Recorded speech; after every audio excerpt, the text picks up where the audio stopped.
모든 강의는 무료입니다. 다만 구독과 좋아요 꼭 좀 부탁드리겠습니다. 이 채널을 지속하는 힘이 됩니다. 교육과정입니다. 이번 시간에는 교육과정의 이해에 대해서 알아보겠습니다. 먼저 첫 번째, 일반적인 정의와 초중등교육법에서의 정의를 보겠고요. 다양한 개념들이 있죠. 공식적 교육과정과 잠재적 교육과정, 그리고 영교육과정에 대해서 알아보겠습니다. 교육과정을 바라보는 세 가지 관점이 있습니다. 보수, 진보, 급진.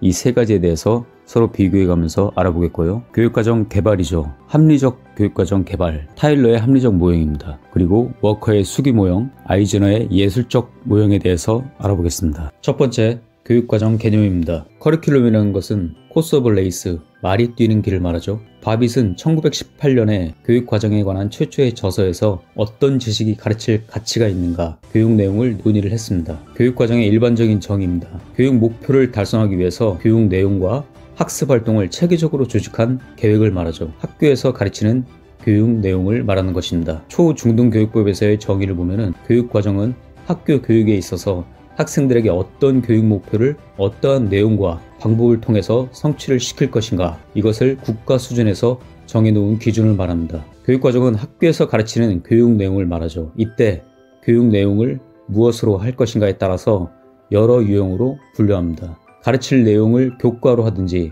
경험으로 하든지 학습자에게 가치 있는 지식이 되어야 되는 것이죠. 따라서 교육과정은 학습자에게 가치 있는 지식을 선정해야 하는 문제가 있습니다. 교육과정에 다양한 개념들이 있습니다. 공식적 교육과정, 잠재적 교육과정, 영교육과정이 있죠. 공식적 교육과정은 표면적 교육과정이라고도 합니다. 학교의 의도된 계획에 따라서 학생에게 제공하는 교육 내용과 경험 전체를 말하죠. 의도하고 계획된 교육과정, 다시 말해서 문서로서의 교육과정을 말합니다. 계획, 실천적 교육과정, 계획을 하고 실천이 된 교육과정, 이것은 전개가 된 것이죠. 그래서 전개된 교육과정이라고 하고요. 성과와 산출로서 교육과정이 전개가 되어서 실현된 교육과정을 말합니다. 공식적 교육과정의 전형적인 예로는 교과서에서 제시된 내용을 교사들이 수업을 통해서 표현을 하게 되는 것이죠. 이게 공식적 교육과정이고요. 한마디로 학교에서 우리가 공식적으로 가르치는 그 과정, 그게 바로 공식적 교육과정입니다. 다음 잠재적 교육과정 보겠습니다. 학교에서 의도하고 계획을 세운 바는 없지만은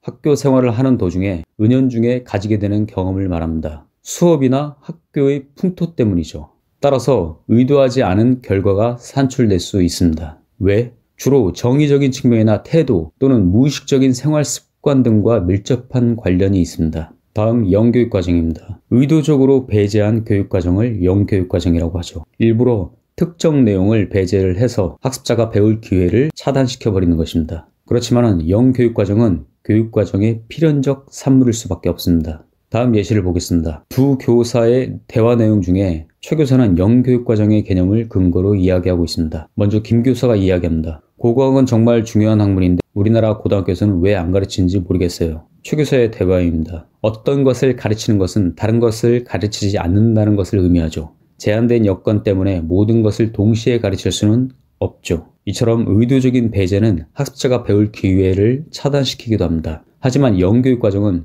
교육과정의 필연적인 산물이기도 하다. 이렇게 2005년 중등 기출문제로 나왔었습니다. 어떤 것을 가르친다는 것은 다른 것을 가르치지 않는다는 것을 의미합니다. 제한된 여건 때문에 모든 것을 동시에 가르칠 수는 없죠. 이처럼 의도적인 배제는 학습자가 배울 기회를 차단시키기도 합니다. 하지만 영교육과정은 교육과정의 필연적인 산물입니다. 다음으로 김종수의 교육과정 분류에 대해서 보겠습니다. 1. 국가 및 사회적 수준에서 학생들에게 가르치기를 원하나 교사가 가르친 적은 없고 학생도 배우지 않은 상태, 이게 바로 1이고요. 2. 국가에서 의도한 바 없고 교사가 가르쳤지만은 학생들은 학습하지 않았습니다. 3. 국가나 교사가 가르치려고 하지 않았는데 학생들이 학교 생활 중에 학습한 경험으로 잠재적 교육과정이라고 합니다. 4. 국가나 교사가 가르치려고 의도하고 실제 가르쳤지만은 학생은 학습하지 않은 상태입니다. 5. 국가나 교사가 의도한 바 없지만은 교사가 중요시 여겨서 가르쳤고 학생들도 학습을 했습니다. 6. 국가에서는 의도했지만은 교사는 가르치지 않았습니다. 하지만은 학생들은 스스로 학습을 했죠. 7. 국가에서 의도한 것을 교사가 가르쳤고 학생들도 학습한 가장 이상적인 상태가 바로 7입니다. 다음 기출문제를 보겠습니다. 학생들을 강력하게 통제하는 경우에 학교의 질서를 유지할 수 있을지는 모르지만 학생들은 무슨 수단을 써서라도 학교의 통제를 회피하려는 태도를 가지게 됩니다. 이처럼 의도하지는 않았지만 학교 생활을 통해서 얻게 되는 학생들의 경험을 잠재적 교육과정이라고 하죠. 잠재적 교육과정은 학교 문화풍토에 영향을 받습니다. 2000년 초등보수, 강원, 전남, 그리고 2000년 중등 이외에도 계속 출제가 됐었죠. 다음 교육과정을 바라보는 세 가지 관점입니다. 이것은 교육과정의 기본 축이죠. 교육과정의 세 가지 관점은 시대에 따라 변하게 되어 있습니다. 먼저 첫 번째 보수주의입니다. 이 보수주의자들은 교육과정을 교과를 중심으로써 교과 과정을 편성한 학문 중심 교육과정에 관심을 두고 있습니다. 문화 전달하고 사회 안정을 중요시하죠. 다음 진보주의 교육과정입니다. 학생의 경험에 중심을 두고 학생의 흥미와 문제 해결 그리고 상호작용에 관심을 두고 있습니다. 인간 중심 교육과정이며 학생의 성장이 가장 큰 목적으로 두고 있습니다. 급진주의자들은 사회 재건과 변혁을 중심으로 둔 교육과정입니다. 이 급진주의 교육과정은 사회 구조의 변혁을 위해서 비판적 문해력을 지닌 인간을 가르치는 것이 목적입니다. 기출문제 예를 보겠습니다. 공부를 잘하는 아이가 대접받는 것을 당연하게 생각하고 학급 친구들을 협력의 대상이기보다는 경쟁 상대로 여기고 수업 시간에 모르는 것이 있어도 가능한 한 질문을 하지 않습니다. 이는 바로 잠재적 교육과정의 전형적인 예입니다. 이와 같은 경우에 학교에서 흔히 볼 수 있는 상황들이죠. 이처럼 학교에서는 의도하고 계획을 세운 바는 없지만은 학생들은 학교 생활을 하는 동안에 은연중에 학교 문화 풍토에 동화되어 가고 있습니다. 다음 영교육과정 기출문제를 보겠습니다. 교과서에서는 노동운동과 여성운동에 관한 지식은 포함되어 있지 않습니다. 이러한 예는 학교에서는 일부러 특정 내용을 배제해서 학습자가 배울 기회를 차단시키는 것이죠. 이처럼 선택적으로 배제하는 국가 수준의 교육과정을 영교육과정이라고 합니다. 다음으로 교육과정 개발에 대해서 보겠습니다. 이 교육과정 개발은 이론적인 틀을 말합니다. 한마디로 교육과정 개발자들이 어떤 요소를 고려해서 교육과정을 개발하는가, 이것에 초점을 두면 됩니다. 첫 번째, 합리적 교육과정 개발입니다. 타일러의 합리적 모형을 말하는 것이죠. 교육기관에서 교육과정과 수업 프로그램을 해석하고 분석하기 위해서 논리적이고 체계적인 교육과정 개발 모형을 제시를 했습니다. 먼저 첫 번째로 구체적인 목표를 설정을 합니다. 논리적으로 타당하고 일관성 있는 목표를 선택하고 학습할 내용과 행동을 명확하게 진술하죠. 이온 목적 분류표에 따라서 내용 목표와 행동 목표 이렇게 나눠서 구체적인 목표를 설정합니다. 이때 진술 방법은 예를 들어서 학생은 삼각형의 합동 조건을 열거할 수 있다. 여기서 삼각형의 합동 조건은 내용을 말하고 열거할 수 있다는 행동 목표를 말하는 것이죠. 이 행동 목표를 진술할 때 주의할 점, 유의할 점이 있습니다. 행동의 변화를 위해서죠. 자, 그래서 수업 목표의 진술은 학습자의 행동으로 진술을 해야 됩니다. 무엇을 할 수 있다. 이렇게 말이죠. 행동과 함께 내용도 진술을 해야 됩니다. 그리고 기대되는 학습자 행동은 충분히 세분화해야 합니다. 학습 경험의 선정 원칙에 대해서 한번 보겠습니다. 2019년 기출문제로 나왔었죠. 기회의 원칙, 만족의 원칙, 가능성의 원칙, 다 경험의 원칙, 다성과의 원칙에 의해서 선정을 하는데, 자, 기회의 원칙 보겠습니다. 기회의 원칙은 목표가 의도하고 있는 행동을 학습자가 스스로 경험하도록 선정을 해야 합니다. 만족의 원칙은요, 주어진 교육 목표를 학생들이 수행하는 과정에서 만족감을 느끼는 경험을 선정을 해야 되겠죠. 다음 가능성의 원칙입니다. 학습 경험이 학습자의 수준에 맞게 선정을 해야 합니다. 한마디로 달성 가능하도록 해야 되는 것이죠. 다 경험의 원칙은요, 동일한 교육 목표를 달성하기 위해서 여러 학습 경험을 고려해서 선정을 해야 합니다. 다성과의 원칙은요, 학습 경험 선정을 할 때 전이 효과가 높은 학습 경험을 선정하는 게 좋겠죠. 그럼 전이 효과가 높기 때문에 여러 가지 성과를 얻을 수 있다는 것입니다. 다음으로 학습 경험 조직에 대해서 보겠습니다. 계속성과 계열성, 통합성의 원칙에 따라서 학습 경험을 조직합니다. 먼저 계속성은요, 경험 요소가 어느 정도 반복되도록 계속해서 조직을 한다는 것이죠. 계열성은 경험의 수준을 높여서 더욱 깊이 있고 폭넓은 학습이 가능하도록 계열, 점차적으로 수준을 높여야 된다는 것입니다. 다음 통합성의 원칙에 따라서 조직. 이는 각 학습 경험을 조화롭게 연결지어서 조직을 해야 된다는 것입니다. 학생들의 학습하는 경험이 서로 연결되도록 조직을 해야 된다는 것입니다. 다음 균형성입니다. 교육 내용을 조직할 때 서로 균형과 조화가 잘 이루어져야 되겠죠. 다음 다양성은요, 학생의 특성과 요구, 능력을 충분히 반영을 해서 다양하고 융통성 있는 학습 활동을 조직을 해야 합니다. 이렇게 학습 경험 선정의 원칙, 기회의 원칙과 만족의 원칙, 가능성의 원칙, 다경험의 원칙, 다성과의 원칙에 대해서 알아봤고요. 이렇게 교육과정을 개발을 할 때 구체적인 목표를 설정을 하고, 다음 학습 경험 선직의 원칙에 따라서 학습 경험을 조직을 했으면은 이 학습 경험에 대한 평가를 해야겠죠. 학생들이 학습할 경험을 선정하고 조직을 한 다음에 평가 도구를 만들어서 교육의 성과를 확인을 해야 되는 것입니다. 이는 지속적으로 순환 교육 과정을 통해서 교육의 질을 개선하기 위해서죠. 교육과정 개발을 위해서 타일러의 합리적 모형에 대해서 알아봤습니다. 다음은 워커의 수기 모형입니다. 실제적 교육과정 개발이라고 하고요. 워커의 수기 모형은 워커라는 사람이 조사를 해보니까 교육과정은 이렇게 개발되고 있었다, 이것을 말하는 것입니다. 워커는 실제 교육과정은 토대와 수기, 개발을 거치면서 개발된다고 보았습니다. 다시 말해서 워커라는 사람이 타일러가 말한 대로 교육과정이 개발되는지 조사를 해봤는데 실제로는 그렇지 않았다는 것입니다. 실제는 다음과 같은 3단계로 개발이 되었다, 이렇게 보았습니다. 어떻게 되는지 확인해 보겠습니다. 워커는 교육과정 개발자들이 교육과정 개발의 기본 원천인 교과, 학습자, 사회에 대한 탐구뿐만 아니라 타일러의 모형대로 개발하지도 않고 있다는 것을 알게 되었습니다. 워커는 실제 교육과정이 이루어지는 과정을 다음 3가지로 묘사를 했습니다. 먼저 플랫폼 단계, 이는 토대 다지기 단계라고도 합니다. 다양한 견해를 표방하고 공통된 합의 기반을 모색하는 그런 단계, 한마디로 토대를 다지는 단계를 거쳤다. 다음으로 2번째, 딜리버레이션 단계, 다양한 대안을 검토하고 최선의 대안을 선택하는 수기 단계를 거쳤다. 2번째로, 다음 마지막으로 디자인 단계, 선택한 대안을 실천 가능한 것으로 구체화하는 그런 설계 단계를 거쳤다. 이렇게 플랫폼 단계와 딜리버레이션 단계, 그 다음에 디자인 단계, 다시 말해서 토대 다지기 단계, 수기 단계, 설계 단계, 이렇게 3가지 단계를 거쳐서 실제로는 개발이 되고 있었다. 워커는 자신이 타일러의 말대로 교육과정이 개발되는지 조사를 했더니 그렇지 않고 실제로는 이 3단계를 거쳐서 교육과정이 개발되고 있었다, 이렇게 결론을 내렸습니다. 자, 다시 보자면은 토대 다지기 단계가 있었죠. 교육과정 개발자들, 그 사람들이 모여서 기본 입장을 검토를 통해서 토대를 구축을 했고, 그 다음에 자료를 모아서 수기 단계로 거치게 됩니다. 다양한 대안을 검토하고 논의를 한 다음에 그 다음에 그것을 정책으로서 설계를 한 것이죠. 이 3단계를 거쳐서 교육과정이 개발되고 있었다, 이렇게 결론을 내렸다는 이야기입니다. 다음은 예술적 교육과정 개발, 아이즈너의 예술적 모형입니다.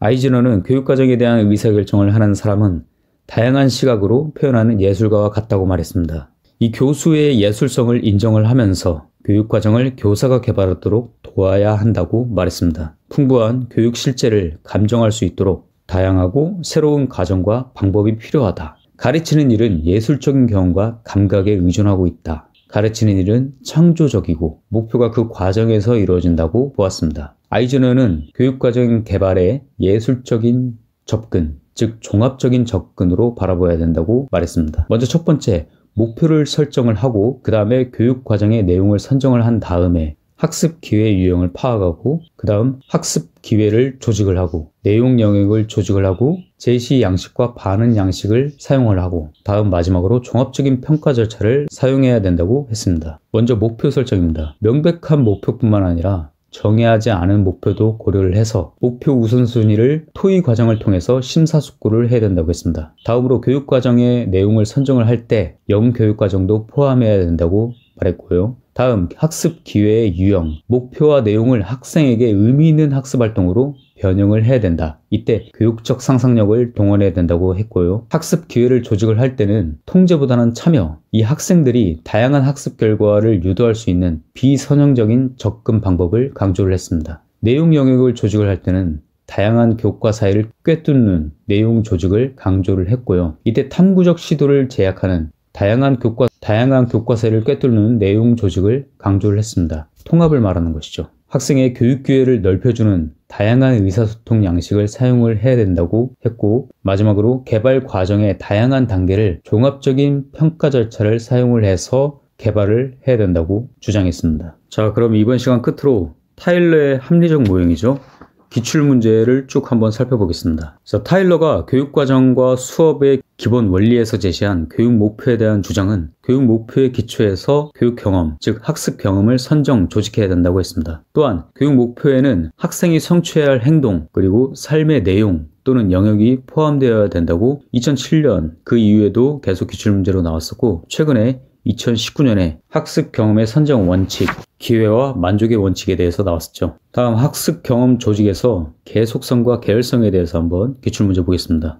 다음에서 보기는 계열성과 계속성의 내용 조직 원리에 따라서 교육 내용을 배열한 것입니다. 1학년은 동물에 대해서 배우고 2학년은 좀 더 깊이 있게 포유류, 조류, 양서류, 어류. 다음 3학년에서는 염소의 소화기관, 기러기의 사계절, 개구리의 겨울잠, 연애의 한살이, 이런 식으로 계속성과 계열성에 따라서 학생들이 학습할 내용을 조직을 한 것이죠. 학년간의 교육 내용을 반복성을 강조하는 교육과정의 조직 원리는 계속성의 원리이고 수직적 내용 조직의 특징을 나타냅니다. 곱셈을 가르치기 전에 덧셈과 뺄셈을 먼저 가르치죠.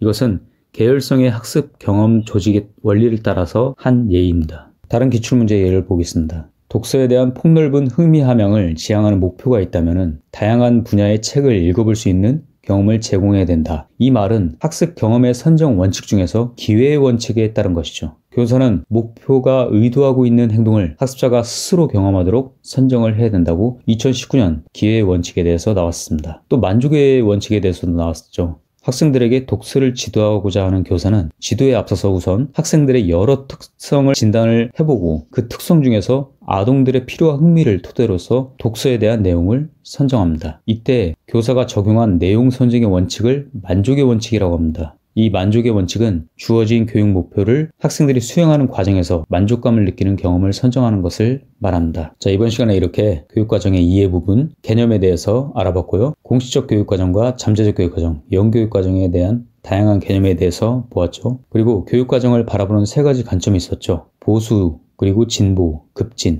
마지막으로 교육과정을 어떻게 개발하는가, 타일러의 합리적 모형, 그리고 워커의 수기 모형, 아이젠의 예술적 교육과정 개발 모형에 대해서 알아봤습니다.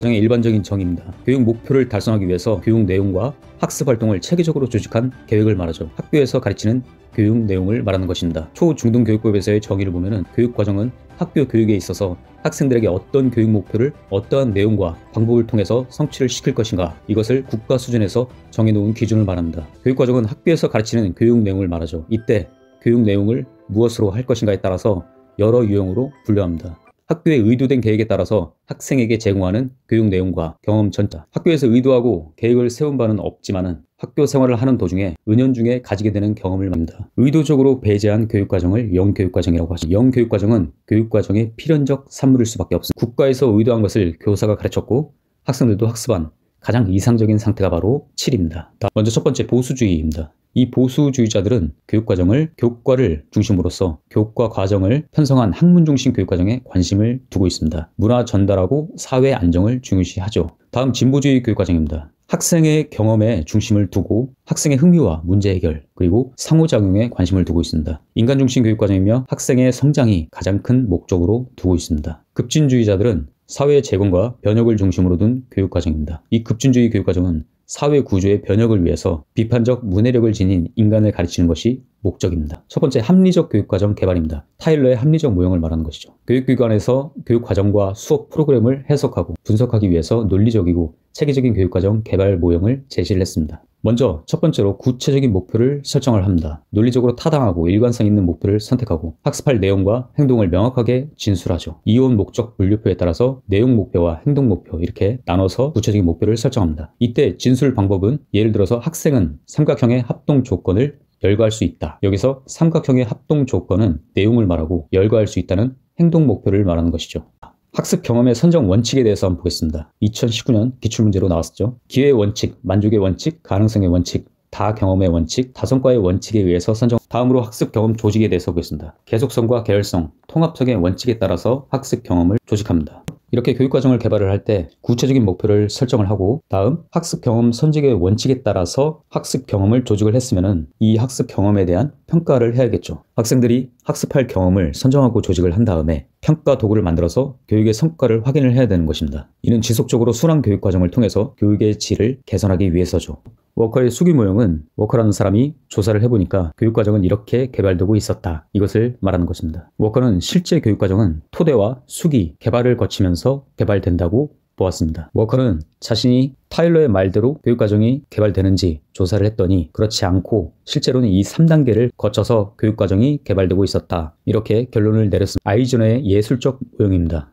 아이즈너는 교육과정에 대한 의사결정을 하는 사람은 다양한 시각으로 표현하는 예술가와 같다고 말했습니다. 이 교수의 예술성을 인정을 하면서 교육과정을 교사가 개발하도록 도와야 한다고 말했습니다. 교육과정 개발의 예술적인 접근, 즉 종합적인 접근으로 바라봐야 된다고 말했습니다. 먼저 첫 번째, 목표를 설정을 하고 그 다음에 교육과정의 내용을 선정을 한 다음에 학습 기회 유형을 파악하고 그 다음 학습 기회를 조직을 하고 내용 영역을 조직을 하고 제시 양식과 반응 양식을 사용을 하고 다음 마지막으로 종합적인 평가 절차를 사용해야 된다고 했습니다. 교육과정의 이해 부분, 개념에 대해서 알아봤고요. 공식적 교육과정과 잠재적 교육과정, 영교육과정에 대한 다양한 개념에 대해서 보았죠. 그리고 교육과정을 바라보는 세 가지 관점이 있었죠. 보수, 그리고 진보, 급진. 마지막으로 교육과정을 어떻게 개발하는가, 타일러의 합리적 모형, 그리고 워커의 수기 모형, 아이즈너의 예술적 교육과정 개발 모형에 대해서 알아봤습니다. 교육과정 유형, 교육과정관과 유형이라고 보시면 됩니다. 모든 강의는 무료입니다. 다만 구독과 좋아요 꼭 좀 부탁드리겠습니다. 이 채널을 지속하는 힘이 됩니다. 7가지 교육과정 관, 7가지 교육과정 유형이 있습니다. 같은 말이라고 보시면 되고요. 7가지, 첫 번째 전통주의 그리고 경험중심, 세 번째 사회중심, 네 번째 학문중심, 다섯 번째 행동주의, 여섯 번째 인주주의 교육과정, 그리고 일곱 번째 마지막으로 구성주의 교육과정이 있습니다.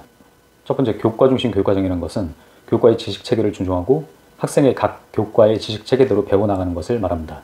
우리가 문화유산 가운데 보존해야 할 가장 중요한 내용이 무엇인가, 그것을 질문을 하고 그것에 맞춘 교육의 목적, 즉 문화유산을 전달하는 게 교과 중심 교육과정의 가장 큰 핵심이라고 보시면 됩니다.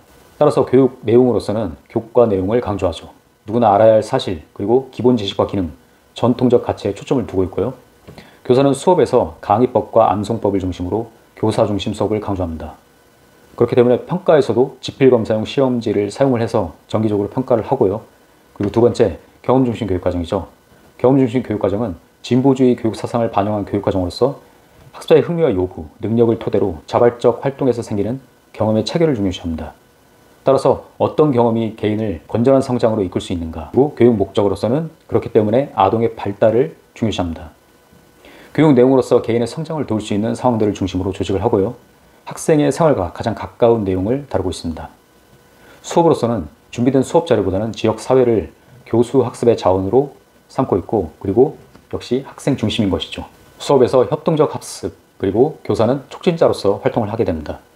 평가에 있어서 정보의 기억을 강조하는 시험보다는 생활 속에서 실제 과제를 처리하는 능력을 평가하고요. 학생의 다양한 측면을 평가를 하게 됩니다. 다음 세 번째 사회중심 교육과정은요.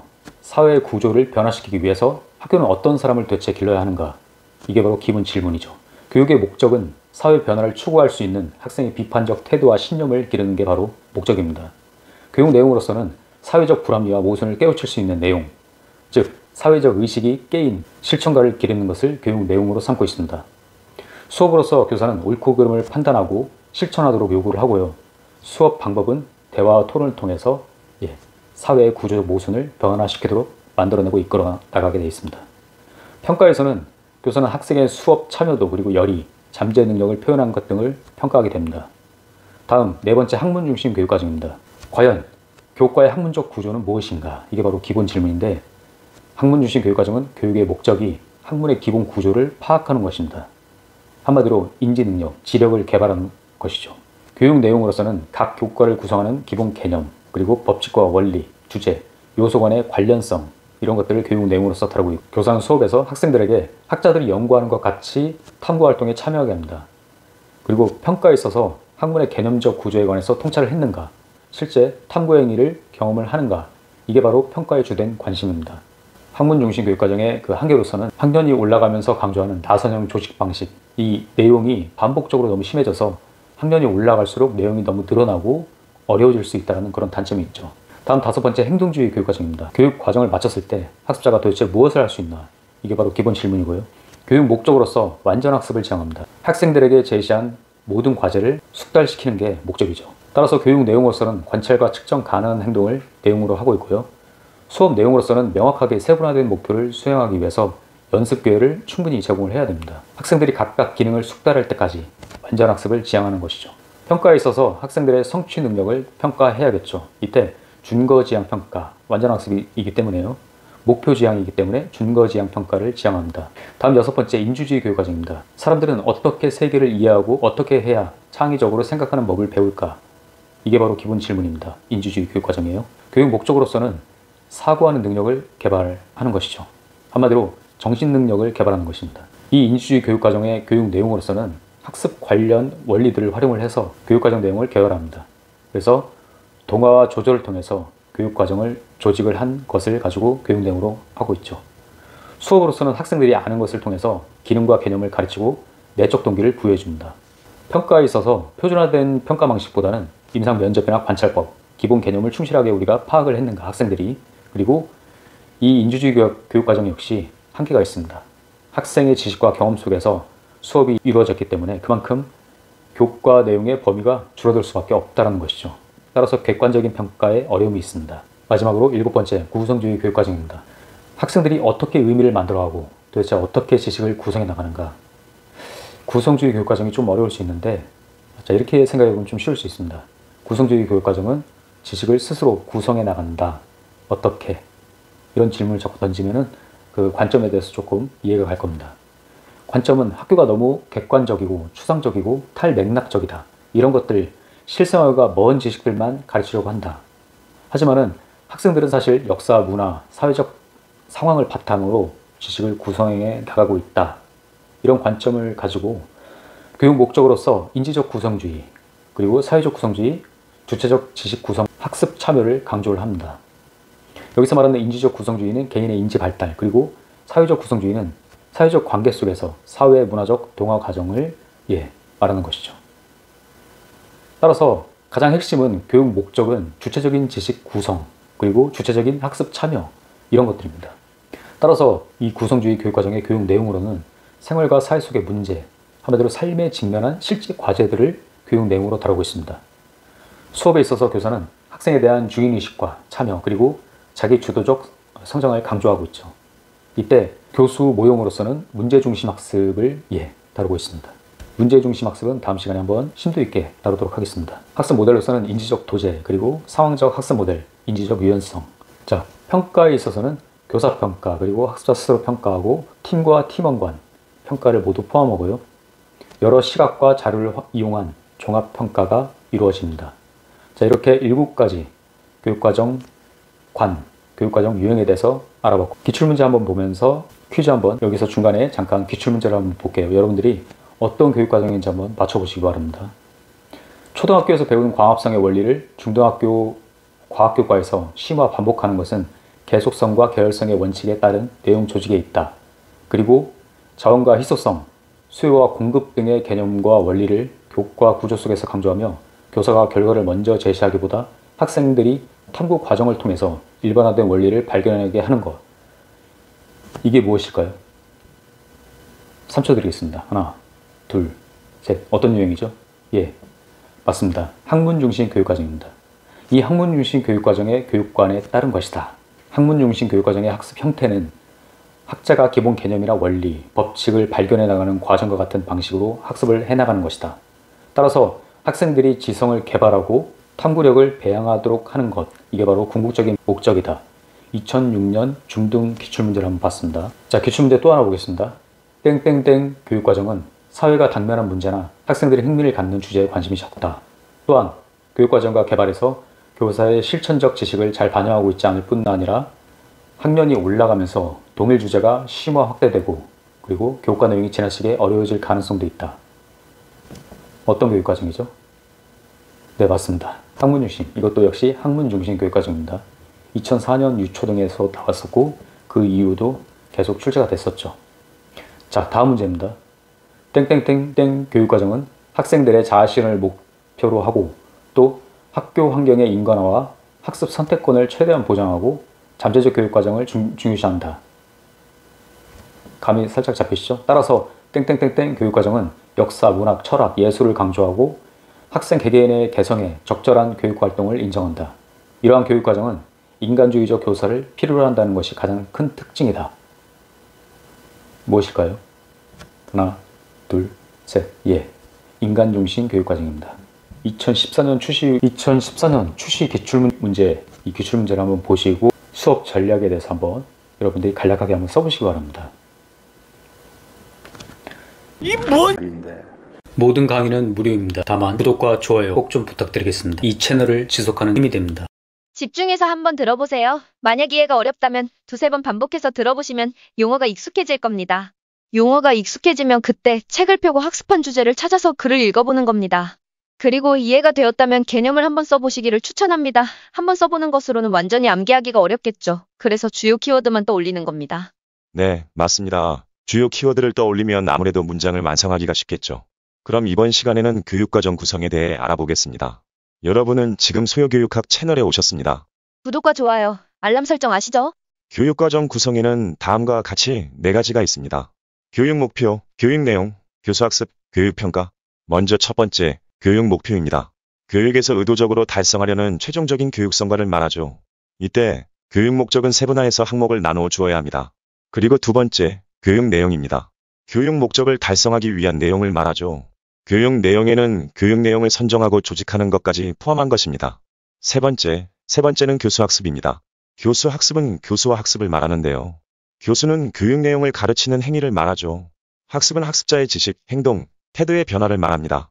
마지막으로 교육평가가 있습니다. 교육평가는 교육 목적을 달성하기 위해서 변인들의 증거를 모아 교육적 의사결정 내리는 과정이라고 보면 됩니다.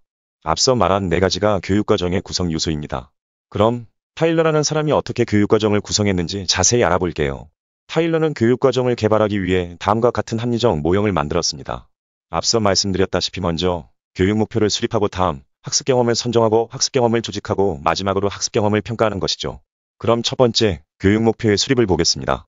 교육과정을 구성하기 위해서는 먼저 학교에서 달성하고자 하는 교육 목표가 무엇인지 수립을 해야만 합니다. 이때 고려해야 할 사항이 있죠. 교육 목표를 수립할 때 고려해야 할 사항으로는 교육 수요자의 요구를 조사해야 합니다. 수요자 요구를 조사할 때는 학습자와 사회, 그리고 교과 전문가의 요구를 모두 고려해 합리적인 교육 목표를 수립해야 합니다. 교육 수요자, 즉 학습자와 사회, 그리고 교과 전문가의 요구를 고려해서 세운 교육 목표는 잠정적인 목표입니다. 이 교육 목표가 달성 가능한지 판단하고 다음 교육 철학, 즉 교육적 가치 판단을 통해 걸러줍니다. 잠정적 목표를 학습활동으로 선정할 때에도 기준이 있습니다. 포괄성과 일관성 그리고 달성 가능성 여부를 따져 선정해야 합니다. 다음 두 번째, 학습 경험의 선정입니다. 학습 경험을 선정할 때에도 원칙이 있습니다. 교육 목표를 수립한 이후에 그 교육 목표를 달성하는 데 유용한 교육 경험을 어떻게 선정하는가 하는 원칙 5가지를 타일러는 밝혔습니다. 첫째, 기회의 원칙입니다. 기회의 원칙이란 교육 목표를 달성하기 위해서 학생에게 학습 경험의 기회를 제공해야 한다는 것입니다. 두 번째, 만족의 원칙입니다. 학생들이 학습할 때 만족을 느끼는 경험이어야 한다는 것이죠. 세 번째, 학습 가능성의 원칙입니다.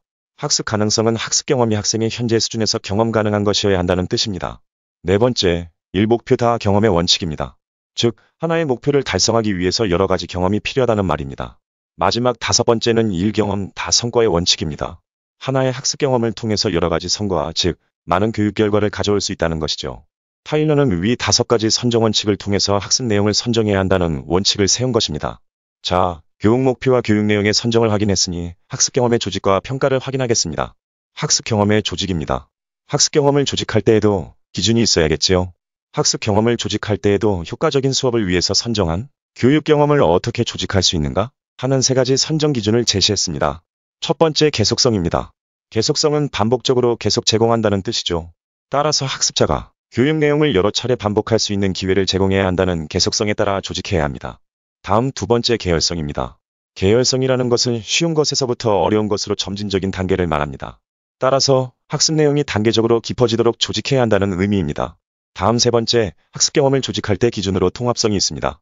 통합성은 교육과정의 요소들을 수평적으로 연관시킨다는 뜻으로 목표와 내용, 평가 등을 모두 연관시켜서 내용을 조직해야 한다는 말입니다. 마지막으로 학습 경험의 평가입니다.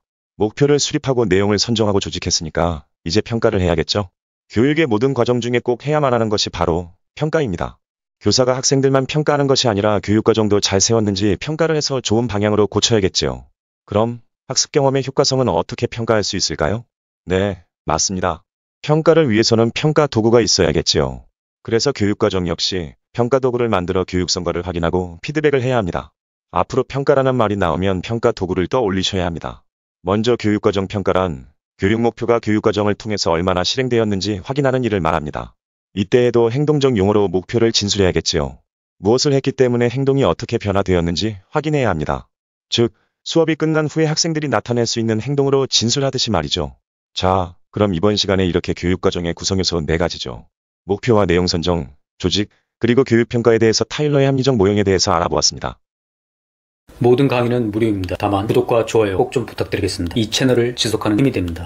교육 역시 올바른 목적지로 가기 위한 길이 있습니다. 여러분의 이번 시간에 교육과정의 역사, 스펜서, 맥머리 형제, 듀이, 바빌과 차터스, 뉴런, 캐스웰, 그리고 마지막으로 타일러, 교육과정의 역사적 기초에 대해서 같이 한번 알아보겠습니다. 자, 이렇게 한번 주제를 잡았으면 좋겠네요.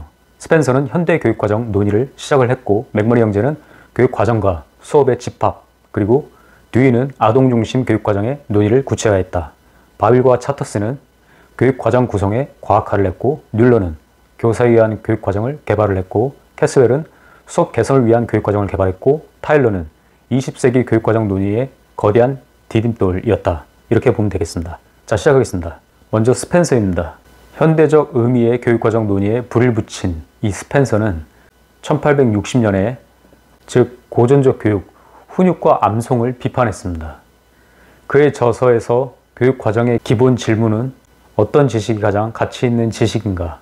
이걸 기본 질문으로 했죠. 1860년 삼육주의에 근거해서 교육의 순서를 체육, 도덕적인 면의 교육, 그리고 지육으로 하는 교육관, 그 과학적 기반을 지닌 교육을 주장을 했습니다. 다시 말해서 교육에 중시해야 되는 것이 인간 삶에 요긴한 활동에 따라서 기여되는 정도가 높은 순서대로 지식이나 교과이지 대학 입시 도구로 전락해서는 안 된다는 그런 주장을 했죠. 스펜서는 인간 삶의 활동을 중요한 순서 5가지로 나누는데요. 첫 번째, 직접적인 자기 보존에 기여하는 활동, 그리고 두 번째, 활동에 필요한 물질 획득에 도움이 되는 간접적 자기 보존에 기여하는 활동, 그리고 세 번째, 자녀 양육과 교육에 관한 활동, 네 번째, 적절한 사회적, 정치적 관계 유지에 관련된 활동, 그리고 마지막으로 5번째, 생활의 여가를 즐기는 활동. 자, 지금까지 스펜서에 대해서 이야기했는데 다 기억 안 하셔도 되고, 이 교육이라는 것을 지덕체를 기르는 것으로 하되 주먹구구식으로 하면 안 된다. 그래서 과학적 기반을 지닌 교육을 주장했다고 핵심입니다. 그의 교육과정론은 핵심이 가르칠 만한 것이 무엇인가 결정하는 것. 이를 결정할 때는 어떤 정당화된 과정을 거쳐야 되는지 잘 보여준 그런 선구적 인물이라고 볼 수 있습니다. 다음 맥머리 형제입니다. 맥머리 형제니까 형하고 동생이 있겠죠. 이 맥머리 형제는 둘 다 교사였는데 헤르바르트의 매료가 됩니다. 그럼 당연히 헤르바르트에 대해서 알아봐야겠죠. 이 헤르바르트는 수업에서 교수의 핵심이 학생들의 인지적 성장을 가져올 수 있는 기반을 형성하는 것으로 봤습니다. 그 헤르바르트의 제자가 바로 질러입니다. 이 질러는 수업을 5가지 단계로 정리했는데요. 첫 번째 먼저 준비는 수업의 목표를 분명히 하고 관련 사실들을 회상시켜서 새로운 수업에 필요한 마음의 틀을 정비하는 단계, 그리고 제시는 읽기, 강의, 토론, 실험, 문제제기 등을 통해서 새로운 사실과 경험을 접하는 단계, 그리고 3, 4, 5단계가 있겠죠. 자, 수업의 5단계는 여러분들이 한번 찾아보시기 바랍니다. 말도 안 되는 이야기입니다. 자, 어쨌든 맥머리 형제는 이 독일의 헤르바르트식 5단계 준비, 제시, 연합, 일반화, 적용. 다시 한번 준비, 제시, 연합, 일반화, 적용. 이 5가지 단계를 바탕으로 수업 계획을 세워서 교수하고 수업을 했습니다. 학교의 교육과정을 체계적으로 선정하고 배열하고 조직해야 된다고 본 것이죠. 교육과정을 구성할 때 학습 경험 조직에서 교육 목적, 교육적 가치, 교수 방법, 학습 순서, 조직하는 그 방법 등 5가지 기본 질문에 대한 대답의 결정이 이루어야 된다고 봤습니다. 헤르바르트 교수 4단계 명료 연합 개통 방법이죠. 그럼 5단계 준비 제시 연합 일반화 적용과 그리고 4단계 명료 연합 개통 방법, 이게 무슨 뜻인지 한번 같이 보겠습니다. 첫 번째, 명료입니다. 명료라는 것은 제시를 하고 그것을 제시한 것을 명확화시키는 것. 다음 준비는 새로운 수업을 위한 마음을 정비하는 겁니다. 준비 단계를 갖추는 거죠. 다음 연합, 비교에 의한 연합, 비교해서 합친다는 것이죠. 제시, 읽기, 강의, 토론, 실험, 문제 제기를 통해서 새로운 사실과 경험을 접하는 단계가 바로 제시 단계입니다. 그 다음 개통은 조직을 해서 체계화시킨다는 것입니다. 다음 연합, 이 연합은 비교하고 추상하는 것은 새로운 내용을 토론하고 해석하고 기존의 경험과 관련시켜 보아서 비교하고 분류하고 차례대로 나열하고 공통된 특징을 찾아서 일반적인 원칙을 감지하는 단계가 바로 연합이고요. 다음 방법, 적용에 의한 방법을 말하는 것이고, 일반화는요, 연합에서 찾은 그 일반적인 원리들을 확장해서 진술하는 단계가 바로 일반화입니다. 자, 그리고 적용이 있겠죠. 일반적인 원리들을 다른 상황에 적용해서 해석하거나 특별한 상황이나 사례들에 대입해서 판단해보는 그런 단계가 바로 적용입니다. 다음, 존 듀이입니다. 존 듀이는 아동중심 교육과정의 논의를 구체화했죠. 교육과정에 대해서 구체적으로 제안했고, 교육과정을 구성할 때 교사와 학생, 일상생활을 중심으로 교육과정을 구성해야 된다고 제안을 했습니다. 참된 교과는 과학이나 수학이나 역사, 지리 이런 것들이기보다는 아동의 사회적 활동을 중요시했고요. 이때 구성주의적 시각을 갖고 바라봐야 된다. 존 듀이가 강조하는 것은 구성주의적 시각, 구성주의죠. 자, 다음은 바빅과 차티스입니다. 교육과정 구성의 과학화를 이루었다. 바빅과 차티스는 교육과정의 최초 저서죠. 교육과정이라는 저서에서 교육과정 개발의 과학화를 시도했습니다. 교육과정을 새로운 전문 분야로 확립을 했고, 교육과정을 개발하는 절차를 5가지 단계를 제시했습니다. 또한 광범위한 인간 경험을 분석하고 주요 분야의 직무를 분석하고 교육 목표를 열거하고 목표를 선정하고 상세한 교육 계획을 조직을 했죠. 다음은 뮬러입니다. 뮬러는 교사에 의해서 교육과정을 개발해야 된다고 했습니다. 교육과정의 기초는 교사가 전문가라는 신념에 기초했고, 어떤 교육 프로그램도 교사의 생각을 반영하지 않고서는 불가능하다. 그리고 교육과정 개발 과정에 교사들이 반드시 주축이 되어야 되고, 수업과 교육을 바꾸는 유용한 수단으로서 반드시 교사가 참여해야 된다. 이게 바로 핵심입니다. 자, 다음은 캐스웰입니다. 캐스웰은요, 수업 개선을 위한 교육과정 개발에 대해서 이야기했는데, 교육과정 개발 중심으로 교수 요목을 제작하는 것에 중점을 두는 게 아니고 실제적 수업 개선에 그 중점을 둬야 된다고 이야기했습니다. 다음은 타일러입니다. 타일러는 20세기 교육과정을 논의했고 8년 연구를 통해서 중등학교 교육과정 개선 사례를 연구를 했죠. 이 20세기 교육과정 논의, 교육과정 수업의 원리는 교육과정 개발에 관한 견해를 담고 있고요. 교육과정에 따라서 배우고 수행하게 될 학생의 행동을 구체적으로 표현한다고 제안했습니다. 타일러는 교육과정과 수업을 하나의 과정으로 봤고요. 4가지 교육과정 구성 요소를 밝혔죠. 이 4가지 기억하십니까? 처음에 목표, 그리고 학습 경험 선정, 다음 조직, 그리고 평가죠.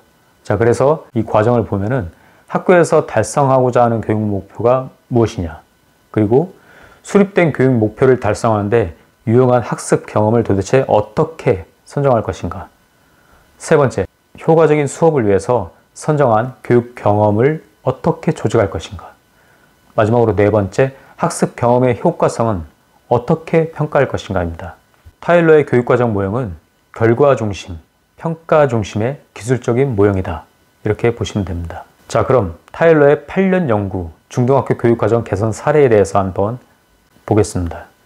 8년 연구를 통해서 진보주의적 교육이 중등학교에서도 성공적으로 적용될 수 있는가, 이것을 확인하고 검증하는 과정이었죠. 8년 연구에서 가장 큰 변화는 학교의 강조점이 교과에서 학생으로 변화했다는 것입니다. 결과가 어떻게 나왔냐? 전통적인 교육과정으로 공부한 학생들보다 학문적 성취와 사회적 발달 상태가 훨씬 좋았다. 이런 평가를 받았는데 이 연구를 통해서 진보적 교육과정이 전통적 교육과정보다는 우수하다. 그 사실이 입증된 것이죠. 그럼 여러분들이 알아야 될 것은 전통적 교육과정과 진보적 교육과정이 있겠죠. 한번 기술해 보시기 바랍니다. 전통적 교육과정과 진보적 교육과정. 자, 끝으로 이런 말씀을 한번 드리고 싶네요. 인생의 목표를 잡고 걸어가야지 올바른 목적지로 도착할 수 있겠죠. 교육 역시 올바른 목적지로 가기 위한 길이 있습니다. 교육과정은 바로 이 교육의 내비게이션이죠. 이상 소혜였습니다.